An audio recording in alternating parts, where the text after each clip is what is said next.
Yes. At the moment, it's either expansion or contraction. How do you feel it as breathing? It's not yet. I mean, I want you to reach that. It's not the same stage. I need to want these things. Not that it's good for me or bad for me, but rather spiritual breathing or inhaling, exhaling. We need to read what he tells us there about the secret of the ibur and conception and birth. We can read it there. There's not much there about contraction and expansion. Oh, we have it? Where? There's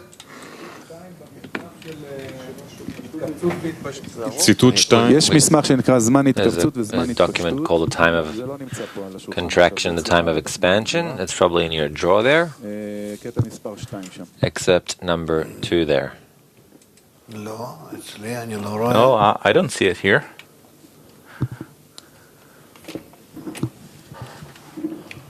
The time of contraction and the time of expansion. Number 2. Yes. If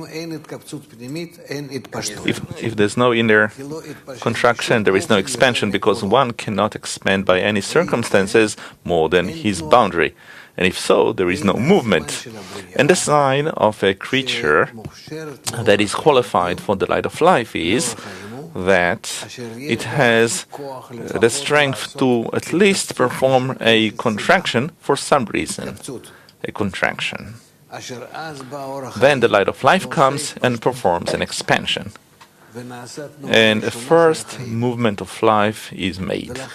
Therefore, the movement will no longer cease from him, and he becomes life and moving. And that first motion is called breathing or soul, that is the spirit of life that he breathes in his nostrils. As it says, and he breathed in his nostrils the breath of life, or the soul of life.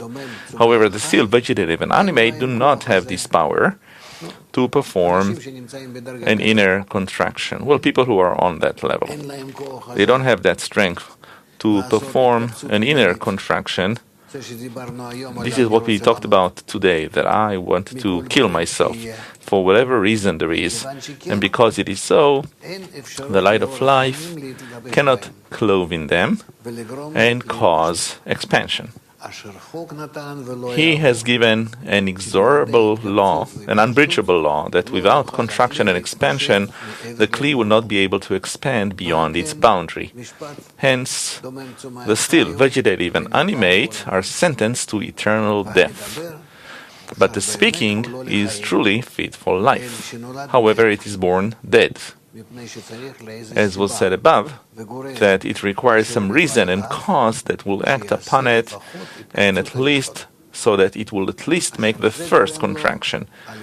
This happens to it by the cold air that comes to it from Torah and good deeds, that specifically through the pressure, as a result of the good deeds that he does, he has no choice, and he performs the contraction. He's willing to die. What we talked about earlier today, right? I'm better off dead. He's willing to die. This life, I'm better off dead.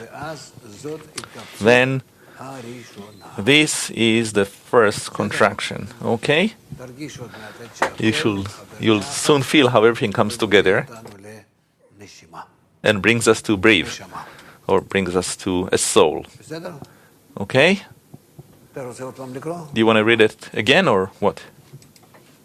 It's not really clear. How do we reach this first motion? How can we be both in contraction and expansion at the same time? Simultaneously, you cannot. That's death. If that happens, this is death. If the lungs work in that way, that's it. You're finished in a short time. So one time we're contracting, another time we're expanding? Yes. And how can we feel this as like one, not once here and once there?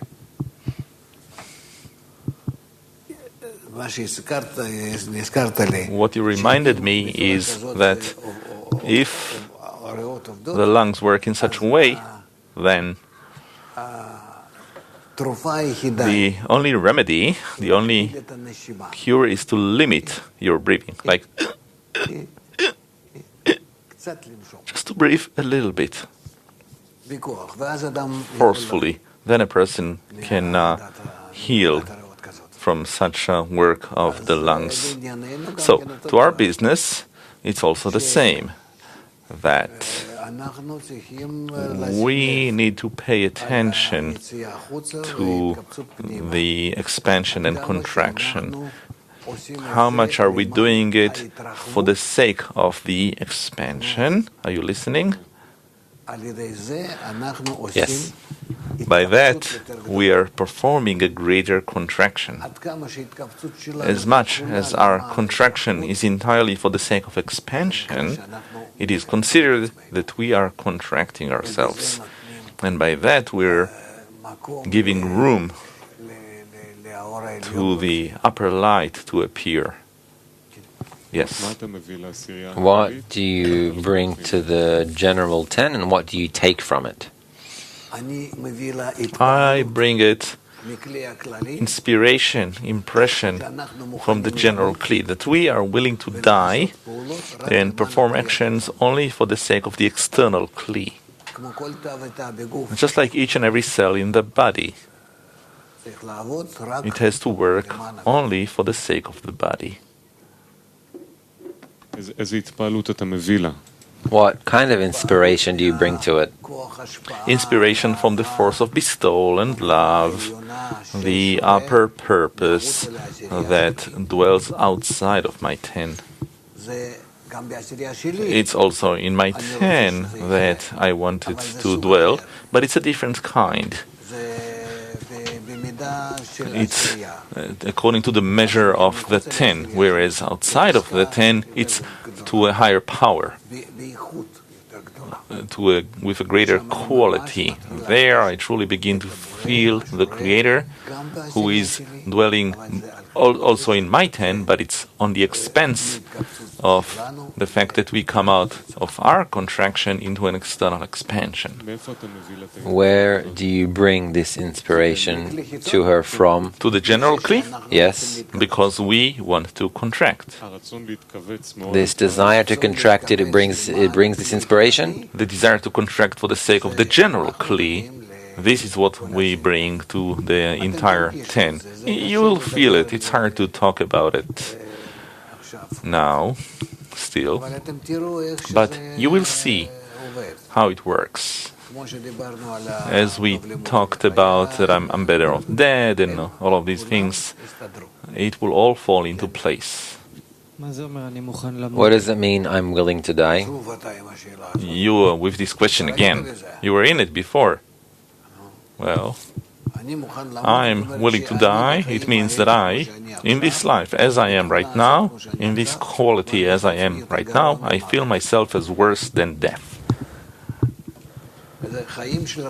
It's the life of the wicked that they are called dead. What does he write about it? That it's even worse than death, etc.